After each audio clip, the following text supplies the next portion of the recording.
বর্তমানে বাংলাদেশে আনুমানিকভাবে বলা যেতে পারে যে ১.৫ কোটি থেকে ২ কোটি পর্যন্ত মানুষ কোনো না কোনোভাবে কিডনি জনিত সমস্যায় ভুগছে এবং প্রতি বছর প্রায় ৪০ থেকে ৫০ হাজার পর্যন্ত মানুষ নতুন করে কিডনি জনিত সমস্যা অর্থাৎ কিডনি ফেইলার, ডায়ালাইসিস অথবা কিডনি ট্রান্সপ্ল্যান্টের প্রয়োজনও কিন্তু অনেক সময় হয়ে থাকে। সচেতনতার অভাব এবং ডাক্তারের কাছে দেরি করে যাওয়া এটি কিন্তু মনে করা হচ্ছে যে বাংলাদেশে কিডনি রোগীদের সংখ্যা বৃদ্ধি পাচ্ছে। আজ আমরা এই কিডনিজনিত সমস্যা, তার প্রতিকার এবং চিকিৎসা কী হতে পারে সেই বিষয়গুলো নিয়েই বিস্তারিত আলোচনা করার চেষ্টা করব। সুপ্রিয় দর্শক, আপনাদের সবাইকে আমন্ত্রণ জানাচ্ছি এখন টিভি নিয়মিত আয়োজন আরোগ্য নিকেতনে। আপনাদের সাথে রয়েছে আমি নুসরাত জাহান দীপা। দর্শক, আমাদের আজকের আলোচ্য বিষয় হচ্ছে কিডনিজনিত সমস্যা এবং তার প্রতিকার। আর এই বিষয়টি নিয়ে কথা বলার জন্য আজ আমাদের সঙ্গে স্টুডিওতে উপস্থিত রয়েছেন একজন বিশেষজ্ঞ চিকিৎসক। সঙ্গে রয়েছেন অধ্যাপক doctor Mohammad Babrul Alam, senior consultant nephrology, Asgar Ali hospital ও সাবেক পরিচালক, national institute of kidney diseases and urology. Sir, আপনাকে স্বাগত জানাচ্ছি আমাদের আজকের অনুষ্ঠানে। আপনাকে অবশ্যই স্বাগতম। আমরা অনুষ্ঠানের শুরুতেই বলছিলাম কিছু পরিসংখ্যানের কথা এবং প্রত্যেকটা কিন্তু আনুমানিকভাবে অ্যাপ্রক্সিমেট অথবা হচ্ছে যে সঠিক কিন্তু পরিসংখ্যান এখন পর্যন্ত কিন্তু আমরা খুঁজে পাইনি। প্রতিনিয়ত কিন্তু রিসার্চ হচ্ছে। আপনার কাছে একটু জানবো, আমরা তো সবাই জানি যে আসলে কিডনির কাজ হচ্ছে ফিল্টার করা, আমাদের শরীরে যে বর্জ্য পদার্থ রয়েছে, টক্সিক যে ইনগ্রেডিয়েন্টগুলো রয়েছে সেগুলোকে বের করে দেওয়া। বাট এর বাইরেও তো কিডনির অনেক ফাংশনস রয়েছে। আপনার কাছে আমি একটু স্ট্রাকচারাল ওয়েতে জানতে চাই যে কিডনির ফাংশনসটা আর কি কি রয়েছে। ধন্যবাদ আপনাকে। কিডনি শরীরের অত্যন্ত গুরুত্বপূর্ণ একটা অঙ্গ। কিডনির কাজ হলো আমাদের শরীরের যত বর্জ্য পদার্থ আছে, রক্তের বর্জ্য পদার্থগুলি প্রস্রাবের আকারে বের করে দেয়। আরেকটা হলো আমাদের শরীরের যেটা ইলেকট্রোলাইটের ব্যালেন্স মেনটেন করে। আরেকটা ইম্পর্টেন্ট ইস্যু হলো আমাদের একটা অত্যন্ত গুরুত্বপূর্ণ একটা হরমোন কিডনি সিক্রেট করে, যেই হরমোনের মাধ্যমে আমাদের রক্তের হিমোগ্লোবিন তৈরি হয়। এছাড়াও কিডনির অনেক আমরা যেটা বলি আমাদের শরীরের অ্যাসিডোসিস, অ্যালকোলোসিস, এই ব্যালেন্সটাকেও মেনটেন করে।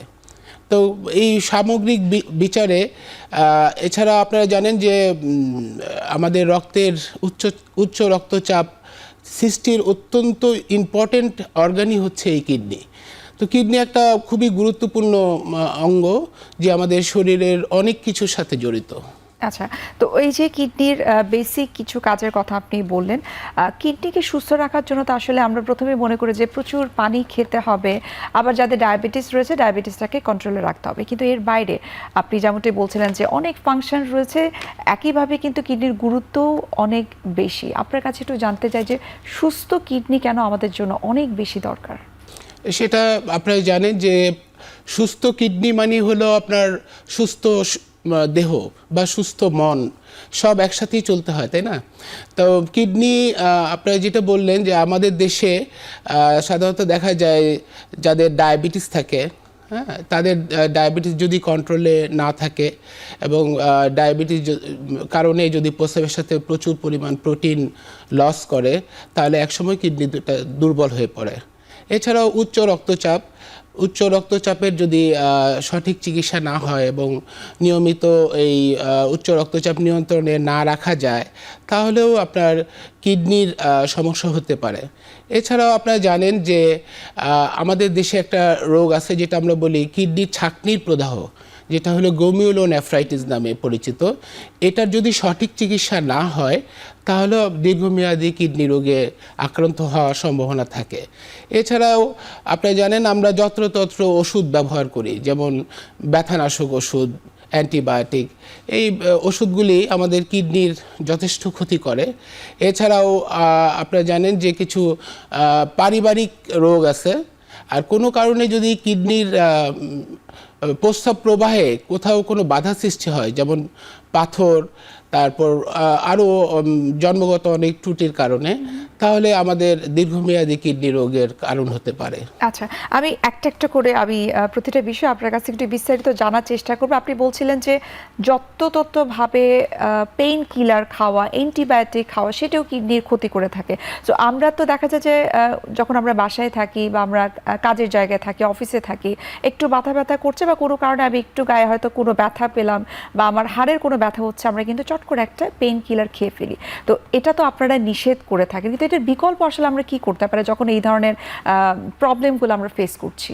না, যেটা কিডনির জনিত যেসব ব্যথানাশক ওষুধ আমরা খেলে কিডনির মানে ক্ষতির কারণ হয়, সেটা আমরা চিকিৎসকের পরামর্শ নিয়েই খাওয়া উচিত। যেমন হলো, আপনি জানেন যে আমরা অনেকেই গ্যাসের ওষুধ বা যেটা আমরা প্রোটন পাম্প ইনহিবিটর দীর্ঘদিন খেয়ে থাকি। এটাও আমাদের কিডনিকে আকস্মিক কিডনি বিকল এবং দীর্ঘমেয়াদী কিডনি বিকলও করে।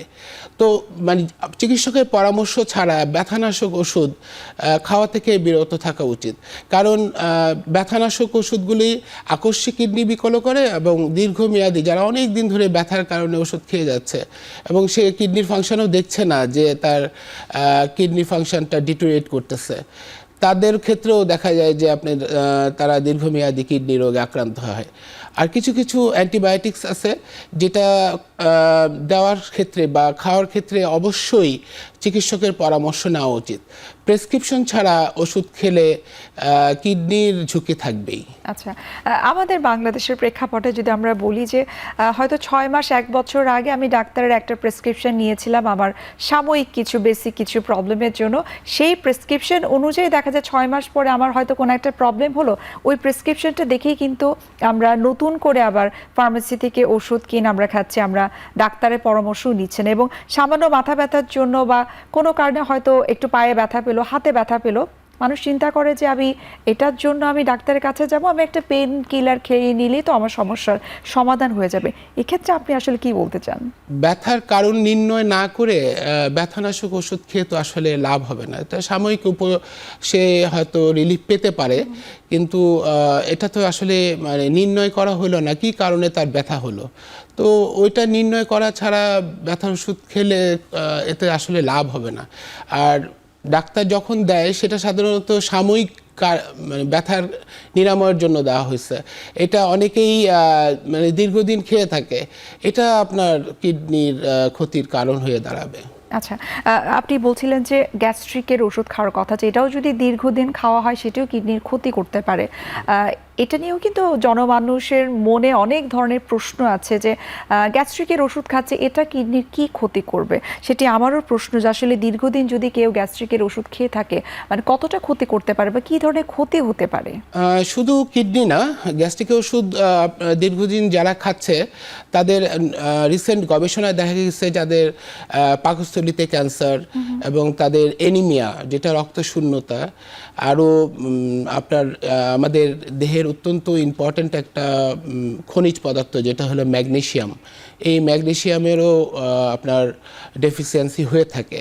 এছাড়াও দেখা যায় যে এই দীর্ঘদিন যারা এই গ্যাস্ট্রিকের ওষুধ খাচ্ছে তাদের আকস্মিক কিডনি বিকল যেটা ইন্টারস্টিশিয়াল নেফ্রাইটিস হতে পারে, এবং দীর্ঘদিন এই ওষুধ খেলে এই প্রোটন পাম্প ইনহিবিটরগুলি আমাদের কিডনির ইন্টারস্টিশিয়ামে অ্যাকুমুলেট হতে থাকে, মানে জমতে থাকে, যেটা আমাদের এই কিডনির এই মানে প্রভূত ক্ষতি করে থাকে, যে কারণে আপনার দীর্ঘমেয়াদী কিডনি রোগও হতে পারে। আমি প্রথমে বলছিলাম একটা পরিসংখ্যানের কথা যে বাংলাদেশে প্রতি বছর নতুন করে প্রায় 40 থেকে 50 হাজার মানুষ কিডনিতে আক্রান্ত হচ্ছে, সেটি তাদের অনেক সময় ট্রান্সপ্ল্যান্ট পর্যন্ত হয়ে থাকে, ডায়ালাইসিস হয়ে থাকে। সো এই যে দিন দিন বৃদ্ধি পাচ্ছে, এর কারণটা আসলে কি? হ্যাঁ, ধন্যবাদ। পরিসংখ্যানটা হলো এরকম, আপনি জানেন যে আমাদের দেশে 2 কোটি কোনো না কোনো রোগ মানে মানুষ কোনো না কোনো কিডনি রোগে আক্রান্ত। তো এর মধ্যে প্রায় 40,000 মানুষ প্রতি বছর আপনার এন্ড স্টেজ কিডনি রোগে মানে যাদের ডায়ালাইসিস অথবা কিডনি প্রতিস্থাপনের প্রয়োজন হয় আচ্ছা। প্রতি বছর। তো এত বিপুল সংখ্যক জনগণের ডায়ালাইসিসের ব্যবস্থা করা এবং অথবা কিডনি প্রতিস্থাপনের জন্য এত কিডনি তো মানে প্রতিস্থাপন করা অত্যন্ত ব্যয়বহুল, আপনারা জানেন। তো এটার আপনি যেটা কারণ জানতে চাচ্ছেন, কারণগুলি আমি এর আগেও বলেছি, কারণগুলি মূলত কারণ হলো আপনার ডায়াবেটিস, হাইপারটেনশন এবং হলো যে কিডনি ছাঁকনির যে রোগ মানে গ্লোমেরুলোনেফ্রাইটিস, এছাড়াও পানি শূন্যতা অনেক সময় দেখা যায় ডায়রিয়ার কারণে এবং কোনো কারণে রক্তপাত হলো, হ্যাঁ, সেটা যদি দেখা যায় যে সেই সময় যদি তার ম্যানেজ করা না হয়, যেটা আকস্মিক কিডনি বিকল, সেটা এই আকস্মিক কিডনি বিকলগুলো যদি ঠিকমতো প্রপারলি ম্যানেজ না হয় তাহলে এদের একসময় দীর্ঘমেয়াদী কিডনি রোগও হয়।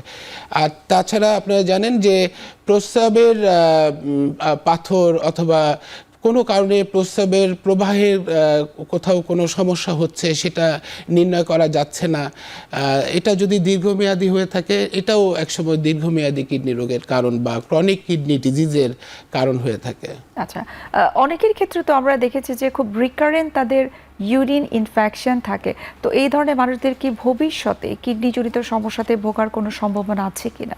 আপনারা জানেন যে 50% ওমেনদের তাদের লাইফ টাইমে মানে জীবন দশায় কখনো না কখনো তারা এই প্রস্রাবের ইনফেকশন বা ইউটিআই আমরা যেটা বলি এবং পরিসংখ্যান কিন্তু তাই বলছে যে ছেলেদের তুলনায় মেয়েদের ইউরিন ইনফেকশন অনেক বেশি হয়ে থাকে। রেট বেশি, ছেলেদেরটা খুবই রেয়ার, কিন্তু ফিমেলদের এই মানে ইউরিনারি ট্র্যাক্ট ইনফেকশন হওয়ার সম্ভাবনা বেশি। আচ্ছা, তো এইটা আপনার যদি রিকারেন্ট হয়, এটা একসময় কিডনির দুটা কিডনিকেও ইনফেক্টেড করতে পারে, যেটা আমরা বলি পাইলোনেফ্রাইটিস। এগুলোর যদি ঠিকমতো চিকিৎসা না হয় তাহলে একসময় এরাও দীর্ঘমেয়াদী কিডনি রোগে আক্রান্ত হতে পারে। আচ্ছা, এক্ষেত্রে আপনার পরামর্শ কি যে মহিলারা যারা এত বেশি ইউরিন ইনফেকশন নিয়ে ভুগছে তাদের প্রতি আপনার পরামর্শটা কি, যে এটাকে কিভাবে আসলে প্রিভেন্ট করা যেতে পারে? আচ্ছা, মহিলাদের ক্ষেত্রে যেটা প্রস্রাবের প্রদাহ হয় বা ইউরিন ইনফেকশন হয়, সেটা আসলে তাদের রিপ্রোডাক্টিভ এইজের সময়। তো এই সময়টাতে তাদের কিছু নিয়ম মেনে চলতে হবে। নিয়মের মধ্যে হচ্ছে আপনার রেগুলার তাদের প্রতিদিন 8 থেকে 10 গ্লাস পানি মিনিমাম খেতে হবে, যারা আর প্রস্রাব আসলেই যেন ধরে না রাখে, প্রস্রাব আসলেই যেন প্রস্রাব করে। সাধারণত মহিলারা ভালো জায়গা না পেলে বা স্পেস না পেলে সেটা প্রস্রাব করতে চায় না বা ধরে রাখে। এতে হয় কি তাদের এই অ্যাসেন্ডিং ম্যানারে এই ইনফেকশনগুলি সহজেই হতে পারে। এছাড়া আপনারা জানেন যে মহিলাদের বিশেষ করে গর্ভবতী মহিলাদের তাদের প্রস্রাবটা ক্লিয়ার হয় না, যতই এই মানে প্রেগনেন্সি পিরিয়ড বাড়তে থাকে তার এই প্রস্রাবটা ক্লিয়ার হয় না। তাদের ক্ষেত্রে একটু বিশেষ সতর্ক থাকতে হবে যাতে করে প্রস্রাবটা সে ক্লিয়ার করে এবং কোনো ধরনের প্রস্রাবের জটিলতা হচ্ছে কি না, যেটার কারণে তার প্রেগনেন্সিকেও হ্যাম্পার করতে পারে। তো ওইগুলো একটু খেয়াল রাখতে হবে।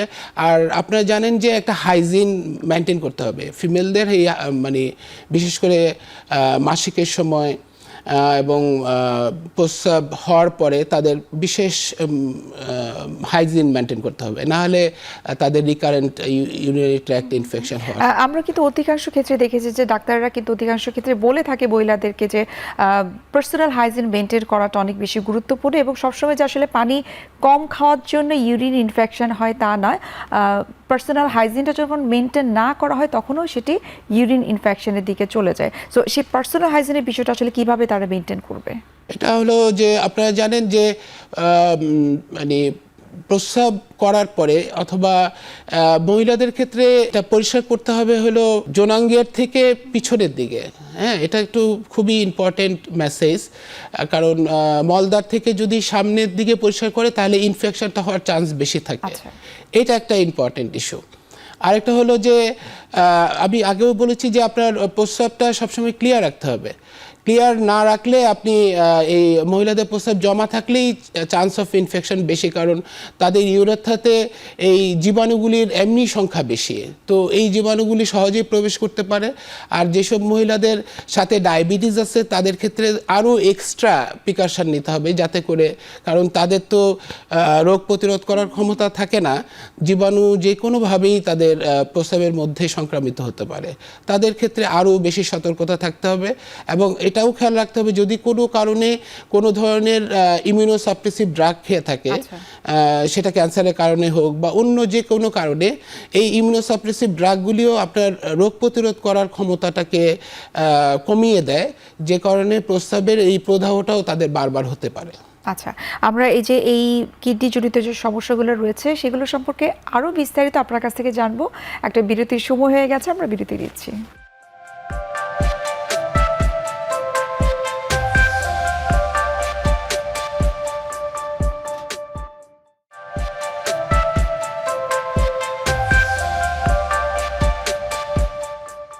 বিরতির আগে আমরা কথা বলছিলাম যে আসলে কি কি কারণে মহিলাদের ইউরিন ইনফেকশন সব থেকে বেশি হয়ে থাকে।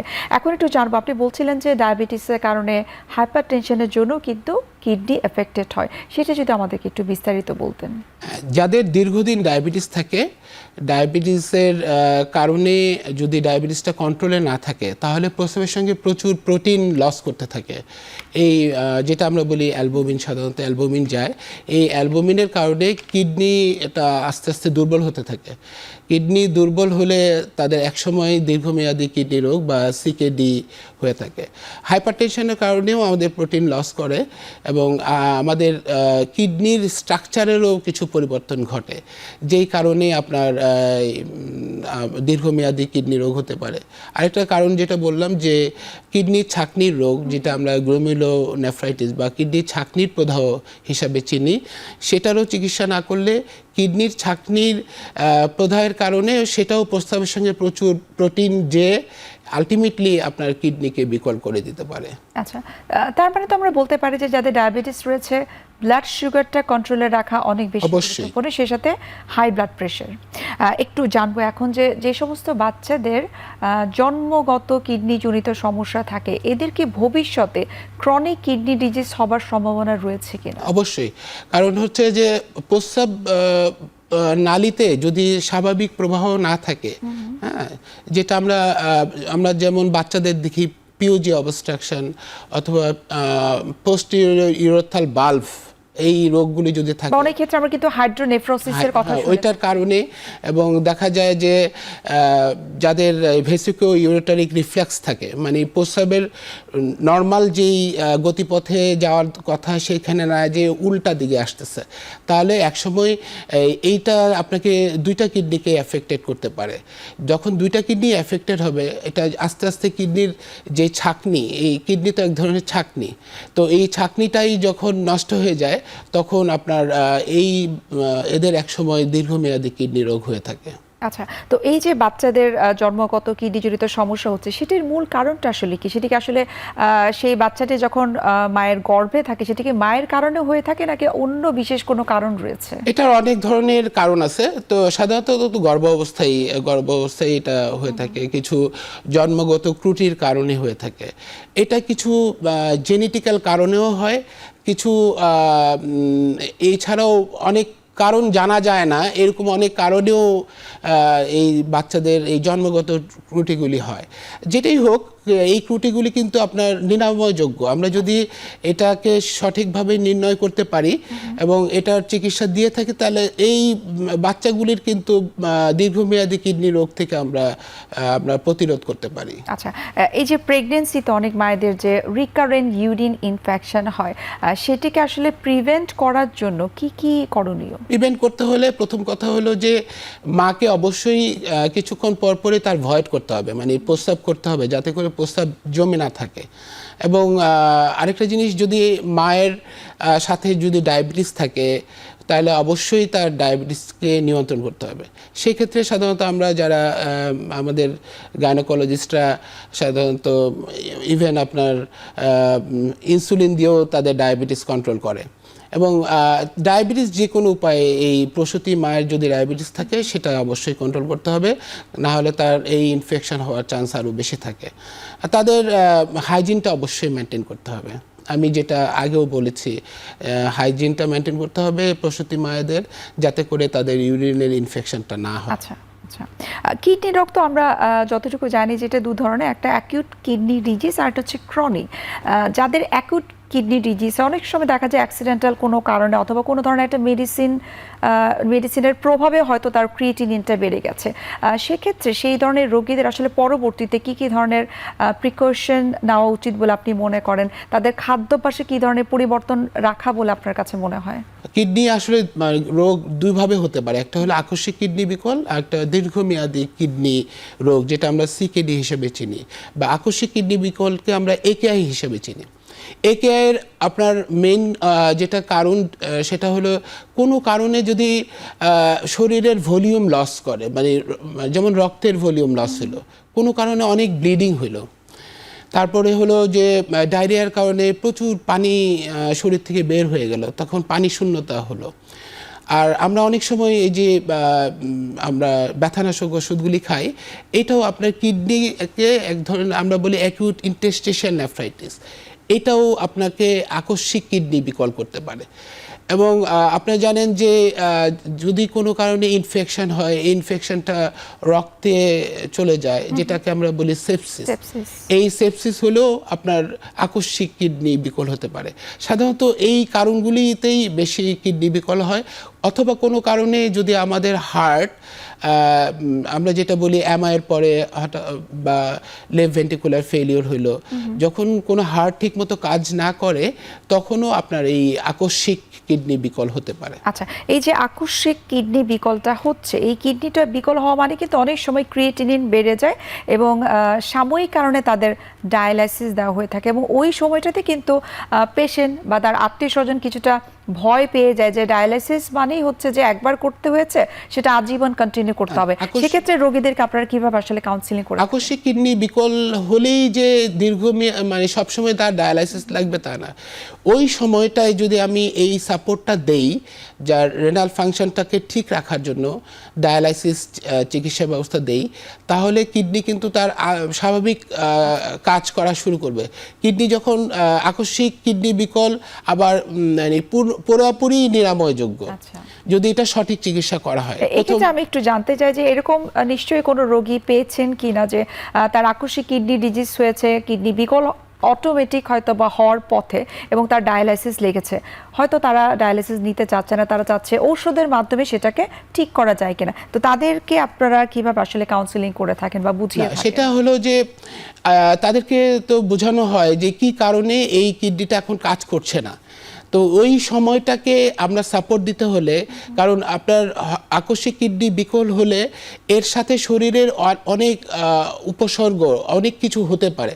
উপসর্গগুলি তাদেরকে এক্সপ্লেন করা উচিত যে এটার কারণে আপনার এমনও হতে পারে যে একসময় আপনার স্বাভাবিক যে রক্তচাপ সেটা কমে যেতে পারে, ইভেন তাদের আইসিইউ সাপোর্টও লাগতে পারে।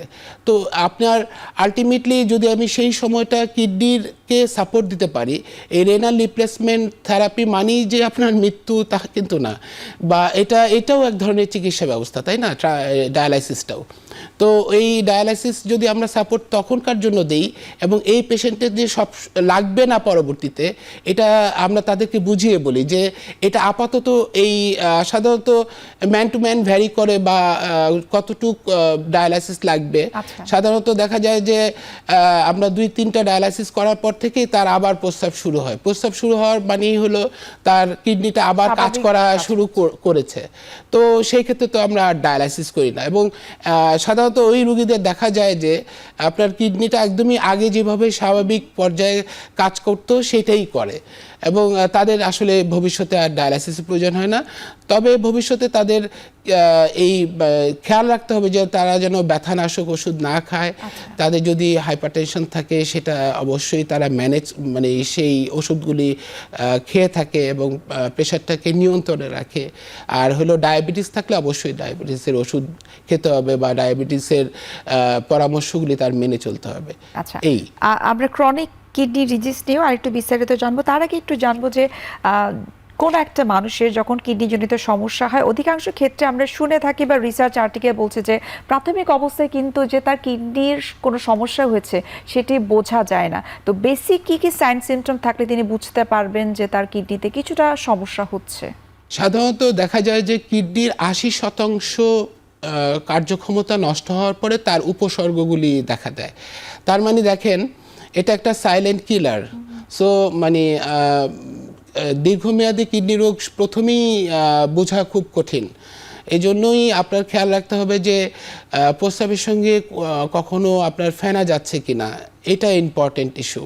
এটা এক ধরনের সাইন। আমরা যদি শুধুমাত্র একটা ইউরিন আরি করি, অথবা আমরা এখন স্ট্রিপ দিয়েও, ইউরিন স্ট্রিপ দিয়েও বোঝা যায় যে প্রস্রাবের সঙ্গে প্রোটিন যাচ্ছে কিনা, এই জিনিসটা তাহলে আমরা সহজেই আমরা এটা একটা মানে অন্যতম একটা উপসর্গ, যেটার কারণে আমরা যদি সতর্ক হই সেই সময়টায়, তাহলে আমরা কিন্তু কিডনি দীর্ঘমেয়াদী কিডনি রোগগুলো প্রিভেন্ট করতে পারি। আর যাদের ডায়াবেটিস থাকতেছে, যাদের হাইপারটেনশন আছে, তাদের ক্ষেত্রে তো মানে রেগুলারলি আপনার ইউরিনের সঙ্গে অ্যালবুমিন যাচ্ছে কিনা সেটা যদি সে পরীক্ষা করে, তাহলে কিন্তু এখান থেকে আমরা দীর্ঘমেয়াদী কিডনি রোগ এটাকে আমরা প্রতিহত করতে পারি। এটা খুবই সিম্পল টেস্ট, এটা করতেও বেশি টাকা লাগে না। আর এটা না হলেও স্ট্রিপের মাধ্যমেও সে যদি দেখে যে আমার প্রস্রাবের সঙ্গে প্রোটিন যাচ্ছে, তাহলে সে যদি চিকিৎসকের পরামর্শ নেয়, তাহলে কিন্তু আমরা এই দীর্ঘমেয়াদী কিডনি রোগ, যেটা সাইলেন্ট আপনি বললেন, যেটা 80% নষ্ট হওয়ার পরে আপনার এটার উপসর্গগুলি দেখা দেয়, তাহলে আলটিমেটলি আমাদের তখন কিন্তু খুব বেশি কিছু করার থাকে না। তো এটা যদি আমরা আগে থেকেই দেখে নিই যে আমাদের প্রস্রাবের সঙ্গে অ্যালবুমিন যাচ্ছে কিনা, সেটা যদি ওই সময়ে আমরা সঠিক ব্যবস্থা নেই, তাহলে কিন্তু এই রোগগুলি প্রতিরোধ মানে কিডনি রোগটা প্রতিরোধ করা সম্ভব। আচ্ছা, কিছু কিছু ক্ষেত্রে অনেকে কমপ্লেন করে থাকে যে তার কোমরের পিছনের সাইডটাতে ব্যথা হচ্ছে, তার কোনো কারণে টানা বসে থাকার কারণে পা ফুলে যাচ্ছে বা এমনিতে তার পা ফুলে যাচ্ছে। তো তারা ধারণা করে যে আমার হয়তো কিডনিজনিত সমস্যা হয়েছে। এটি কি কোনো মিথ নাকি কোনো সায়েন্টিফিক্যাল কোনো ব্যাখ্যা রয়েছে? ধন্যবাদ। পা ফুলার তো আসলে অনেক কারণ আছে। আমরা পা ফুলতে পারে, যেমন হলো আমার যদি হার্ট ফেলিওর হয় সেই কারণেও মানে পা ফুলতে পারে। আর আমাদের যদি লিভারের কোনো মানে যেটা আমরা সিএলডি বলি, মানে ক্রনিক লিভার ডিজিজ যদি থাকে, সেই সব কারণেও আপনার পা ফুলে থাকে। তাছাড়াও আমাদের হরমোনজনিত যেটা হাইপোথাইরয়েড হলেও পা ফুলে থাকে, তা নিউট্রিশনাল ডেফিসিয়েন্সি থাকলেও পা ফুলে থাকে, কারো কারো অ্যানিমিয়া থাকলেও সেই ক্ষেত্রে পা ফুলে থাকে। কিডনির কারণে তো অবশ্যই পা ফুলে থাকে। তো সব আসলে কি কারণে পা ফুললো সেটা চিকিৎসক অবশ্যই মানে নির্ণয় করতে হবে। এই কারণ নির্ণয় করে তারপর সেই অনুযায়ী ব্যবস্থা নিতে হবে। আচ্ছা, কিডনি রোগ যাদের হয়ে থাকে, ঔষধ গ্রহণ করার পাশাপাশি তো একটা বড় অংশ কিন্তু হচ্ছে যে তার নিউট্রিশনাল ম্যানেজমেন্ট, যেটি আমার কাছে মনে হচ্ছে যে বাংলাদেশের প্রেক্ষাপটে ডায়েটের বিষয়টাকে একটু অবহেলা করা হয়। একটু আপনার কাছে জানবো যে কতটা গুরুত্বপূর্ণ যে তার খাবারের রেস্ট্রিকশন, প্রোটিনের রেস্ট্রিকশন, এটা যদি আমাদের একটু বিস্তারিত বলতেন। কিডনি রোগীদের মানে কি খেতে পারবে কি পারবে না, এটা নিয়ে তাদের সবসময় একটা কোয়ারি থাকে। আপনার অত্যন্ত সময় উপযোগী প্রশ্ন করেছেন। আপনারা জানেন যে কিডনি রোগীদেরকে আমরা সাধারণত কিছু প্রোটিন রেস্ট্রিক্ট করে থাকি। সাধারণত প্রোটিনটা রেস্ট্রিক্ট করতে হবে, দিনে প্রায় 40 গ্রাম প্রোটিন সে গ্রহণ করতে পারবে। এইটা একটা ইম্পর্টেন্ট ইস্যু। আর যাদের ডায়ালাইসিস চলতেছে তাদের ক্ষেত্রে আমরা সাধারণত প্রোটিন রেস্ট্রিক্ট করি না, কারণ তখন আরও প্রোটিনটা দরকার হয়। এটা হলো প্রোটিনটা আমরা সংগ্রহ করি সাধারণত আপনার অ্যানিমেল সোর্স থেকে, যেটা মুরগির মাংস অথবা যেটাকে আমরা ফার্স্ট ক্লাস প্রোটিন বলে থাকি, অথবা আপনি ডাল থেকেও প্রোটিন পাওয়া যায়, দুধ থেকে তো অবশ্যই। তো এই আপনার মাছ মাংসটা তাদেরকে রেস্ট্রিক্ট করা হয়। যাদের ক্রনিক কিডনি রোগে ভুগছেন তাদেরকে প্রোটিন রেস্ট্রিকশন করা হয়। আর হলো যে এছাড়াও মানে সবাইকেই যে সব ধরনের খাদ্য রেস্ট্রিক্ট করতে হবে তা কিন্তু না। যেমন যাদের ডায়াবেটিস আছে সাথে কিডনি রোগও আছে তাদের অবশ্যই আগে ডায়াবেটিস তো আর ভালো হয়ে যাবে না, তো তার ডায়াবেটিসটাকেও নিয়ন্ত্রণে রাখতে হবে। যেসব খাদ্যে ডায়াবেটিসের শর্করার পরিমাণ বাড়ে আর কি, সেই সব খাদ্য অবশ্যই তার পরিহার করতে হবে। আচ্ছা, আমরা তো অনেক ম্যান টু ক্ষেত্রে ম্যান ভ্যারি করবে, আমরা মানে দেখতে হবে তার এই রোগের কিডনি রোগীর সাথে তার কি ডায়াবেটিস আছে কিনা, তার অন্য কোনো সমস্যা, অর্থাৎ অন্যান্য কোমরবিডিটিস ডিজিজ রয়েছে কিনা। আরেকটা বিষয় আমি ডায়েটের ব্যাপারে একটু কনফার্ম হতে চাই, যেমন অনেক ক্ষেত্রে ডাক্তাররা লিখে দিচ্ছেন প্রেসক্রিপশনে বা ডায়েটিশিয়ান যারা রয়েছেন তারাও কিন্তু এটা মেনটেন করেন যে কারো ক্ষেত্রে 30 গ্রাম প্রোটিন, কারো ক্ষেত্রে 40 গ্রাম প্রোটিন। সো এই যে প্রোটিনের ডিস্ট্রিবিউশনটা করা হয় সেটা কি কিডনি ডিজিজের স্টেজিং অনুযায়ী, যে সিকিডি 1, সিকিডি স্টেজ 2, সেই অনুযায়ী আপনারা ডিস্ট্রিবিউট করে থাকেন? সেটা অবশ্যই, কারণ আপনারা জানেন যে ক্রনিক কিডনি ডিজিজের 5টা ধাপ আছে, তো ওই ধাপ অনুযায়ী আমরা এই প্রোটিন রেস্ট্রিক্ট করে থাকি। কারো কারো ক্ষেত্রে দেখা যায় যে মানে খুবই দ্রুত এই স্টেজগুলি, কারো ধরেন স্টেজ 4-এ ছিল, সে খুব দ্রুত স্টেজ 5-এ চলে যাচ্ছে, অথবা আলটিমেটলি সে এমন অবস্থা হচ্ছে যে তার এন্ড স্টেজ, মানে তার জিএফআরটা কমে যাচ্ছে 15-এর নিচে। সেই ক্ষেত্রে আমরা যদি দেখি যে তার দ্রুত কিডনি ফাংশনটা কমে যাচ্ছে, সেই ক্ষেত্রে আমরা আরও বেশি প্রোটিন রেস্ট্রিক্ট করে থাকি। আর কিছু কিছু ওষুধ যদি আমরা এখন ব্যবহার করা হয়, সেই সব ক্ষেত্রেও আমরা এক্সট্রা আরও প্রোটিন রেস্ট্রিক্ট করতে হয়, যদি ওষুধগুলি সেই ধরনের ওষুধ ব্যবহার করতে হয়। এটাও ডিপেন্ড করে কোন পেশেন্টের জন্য কতটুকু প্রোটিন রেস্ট্রিক্ট করা লাগে। বাট আমরা তো এক কথায় বলতে পারি যে কিডনির পেশেন্ট মানেই হচ্ছে তাদেরকে প্রোটিন রেস্ট্রিকশন করতে হবে, এবং সেটা ডাক্তারের পরামর্শ অনুযায়ী এবং পুষ্টিবিদের পরামর্শ অনুযায়ী। আমরা আরও বিস্তারিত আপনার কাছ থেকে জানার চেষ্টা করব। আরও একটা বিরতির সময় হয়ে গেছে, আমরা বিরতি নিচ্ছি।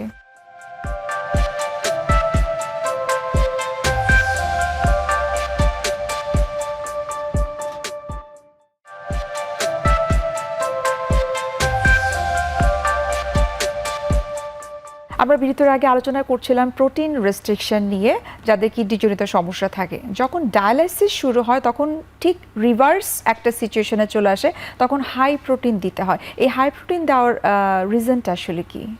আপনি জানেন যে ডায়ালাইসিস হলো ইটসেলফ এ ক্যাটাবলিক প্রসেস, মানে ডায়ালাইসিস করলে রোগীর অনেক মানে ক্যাটাবলিজম হয়, শরীরের অনেক প্রয়োজনীয় অংশ তাদের এইগুলো ক্ষতিগ্রস্ত হতে থাকে। তো এই প্রোটিন কিন্তু আমাদের সেই অংশগুলি পূরণে সাহায্য করে। তো এই জন্য আমরা তখন প্রোটিন রেস্ট্রিক্ট তো করিই না, তখন আরও পেশেন্টকে পরামর্শ দেই যে আপনি বেশি করে প্রোটিন গ্রহণ করবেন, যাতে করে যে এই ক্যাটাবলিজমটাকে আমরা নিয়ন্ত্রণ করতে পারি। আচ্ছা, এই যে বাংলাদেশের প্রেক্ষাপটে যদি আমরা বলি যে যাদের ডায়ালাইসিস হচ্ছে, কিডনি প্রতিস্থাপন হচ্ছে, সেটার আসলে বর্তমান অবস্থাটা কেমন? অর্থাৎ ট্রিটমেন্টের সুব্যবস্থাটা আসলে কতটুকু আছে? না, বাংলাদেশে আপনার আধুনিক বিশ্বে যেই কিডনি রোগের যেই চিকিৎসার প্রয়োজন, বাংলাদেশে সব ধরনের চিকিৎসাই হয়। আপনি জানেন যে ক্রনিক কিডনি ডিজিজে সাধারণত ডায়ালাইসিস লাগে, সেটা আমরা যেটা বলি সিএপিডি অথবা হিমোডায়ালাইসিস বা রক্তের ডায়ালাইসিস, এটা আমরা বাংলাদেশেই করতে পারি।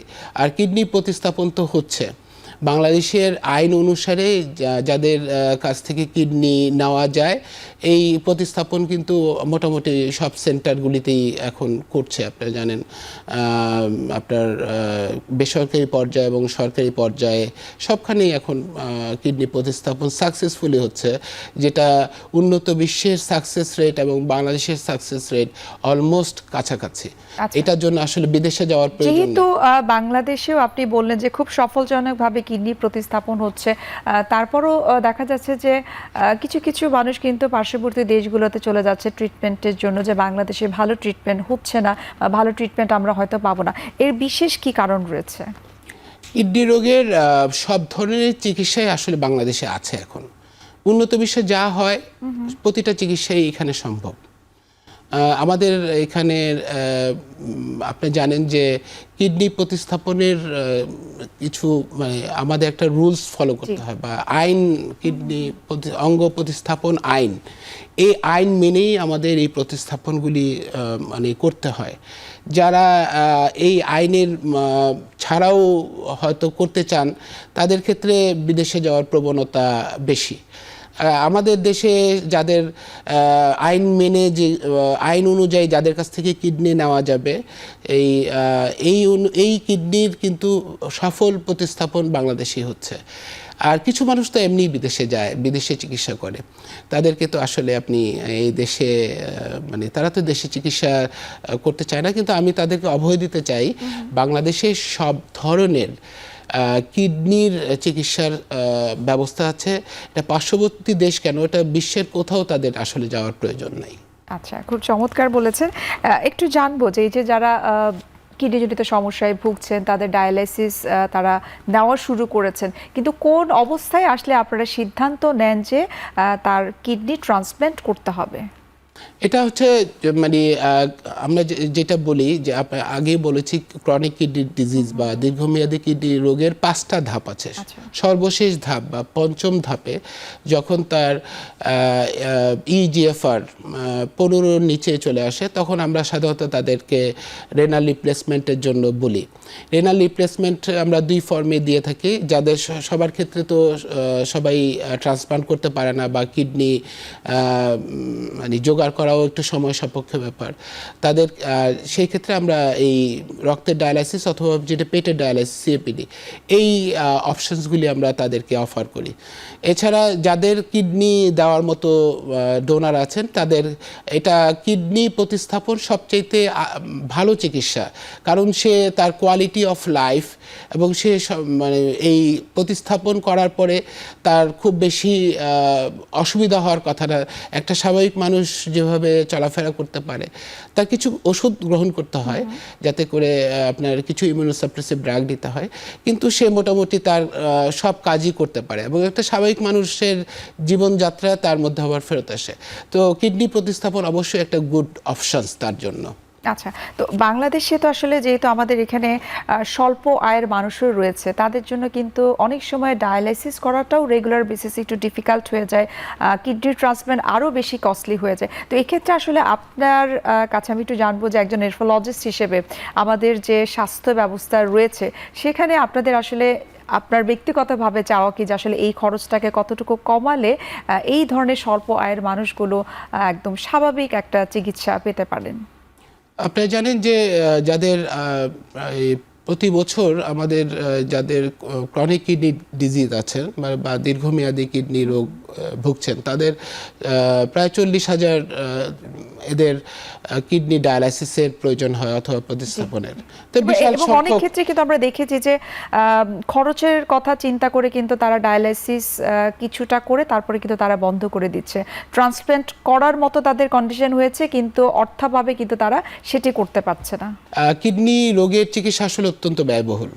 আপনার প্রতি সপ্তাহে ডায়ালাইসিস করা, আপনি যদি প্রাইভেট সেক্টরে করেন, তাহলে আপনি মাসে আমাদের হিসাবে প্রায় 25,000 টাকা, অন্যান্য ওষুধ নিয়ে ডায়ালাইসিস করতে গেলে 25,000 টাকার নিচে আসলে তা সম্ভব না। 25,000 টাকা জোগাড় করাও এত সহজ না। আর কিডনি ট্রান্সপ্লান্ট করতে গেলে কিডনি ট্রান্সপ্লান্টের এক এক জায়গায়, কিন্তু সরকারি পর্যায়ে এটা অলমোস্ট ফ্রি। ট্রান্সপ্লান্টটা করতে মানে যেসব সরকারি পর্যায়ে যেসব হাসপাতালগুলো এই ট্রান্সপ্লান্ট করছেন, তারা কিন্তু বিনামূল্যেই ট্রান্সপ্লান্ট করছেন। সেই ক্ষেত্রে কিন্তু খুব বেশি খরচ হচ্ছে না। কিন্তু আপনার ডায়ালাইসিসটা অবশ্যই খরচ বেশি হয়।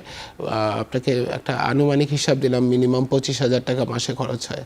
তাদের ক্ষেত্রে এখন সরকার চেষ্টা করছেন যে এটা জেলা পর্যায়ে এই ডায়ালাইসিস সেবাটা, এবং আপনি জানেন যে প্রতিটা মেডিকেল কলেজেই এখন ডায়ালাইসিসের ব্যবস্থা হয়েছে, আগে যেটা ছিল না।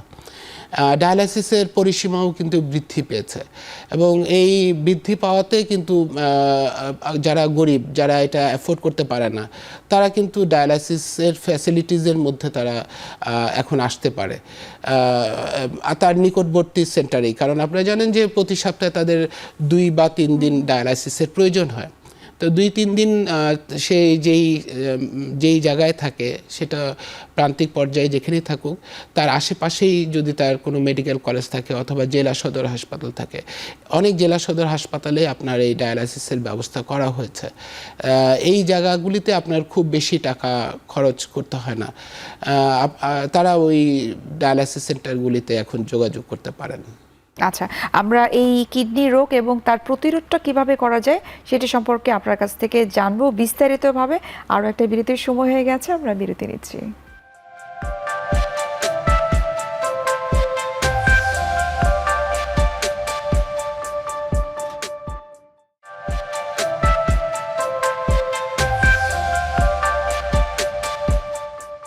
বিরতির আগে আমরা আলোচনা করছিলাম যে ডায়ালাইসিস করার ক্ষেত্রে অনেকের দেখা যায় যে অর্থাভাবে তারা করতে পারছে না। খুব চমৎকার করে আপনি বললেন যে সরকারি হসপিটালগুলোতে কিন্তু স্বল্প খরচে বা কিছু কিছু ক্ষেত্রে ফ্রিতেও ডায়ালাইসিস করা হচ্ছে। এখন একটু জানবো যে এই যে কিডনি সমস্যা হচ্ছে, সেটিকে আসলে প্রতিরোধ করার জন্য আমাদের কি কি বিষয় মেনে চলা উচিত, বা আমাদের যে জীবনযাপন সেখানে কি কি পরিবর্তন করলে আমরা ভালো থাকতে পারবো? সেটাই, আপনারা জানেন যে কিডনি চিকিৎসা অত্যন্ত ব্যয়বহুল। কিডনি রোগের প্রতিকারের চেয়ে প্রতিরোধটাই গুরুত্বপূর্ণ। তো প্রতিরোধ করতে হলে আমরা যেসব কারণে কিডনি রোগ হয়ে থাকে, যেমন হলো আগেই বলেছি ডায়াবেটিসকে অবশ্যই নিয়ন্ত্রণ করতে হবে, আমাদের কায়িক পরিশ্রম বাড়াতে হবে এবং খাদ্যাভ্যাসের পরিবর্তন করতে হবে, যেটা খুবই প্রয়োজন। এটা হলেই আমাদের মানে অনেক অংশেই দেখা যায় যে আপনার কিডনি রোগের কে আমরা প্রতিরোধ করতে পারি। স্থূলতা পরিহার করতে হবে, ধূমপান পরিহার করতে হবে, যত্রতত্র ওষুধ ব্যবহার, বিশেষ করে আপনার ব্যথানাশক ওষুধগুলো, অ্যান্টিবায়োটিক ওষুধ, আমরা এই পিপিআই বা গ্যাস্ট্রিকের ওষুধ, এই যত্রতত্র ওষুধ খাওয়ার প্রবণতা বা এটা বিক্রি, এইসব মানে প্রেসক্রিপশন ছাড়া এটা বন্ধ করতে হবে। আরেকটা হলো যে আপনার নিয়মিত পানি পান করতে হবে। পানিটা আপনার সাধারণত 8 থেকে 10 গ্লাস খেলেই আমাদের কিডনি ভালো থাকে। আর হলো আমরা অবশ্যই যেন খুব স্ট্রেসটা আমাদের জীবন তো প্রতিদিনই খুব স্ট্রেস থাকে, এই স্ট্রেস থেকেও নিজেকে মুক্ত রাখি।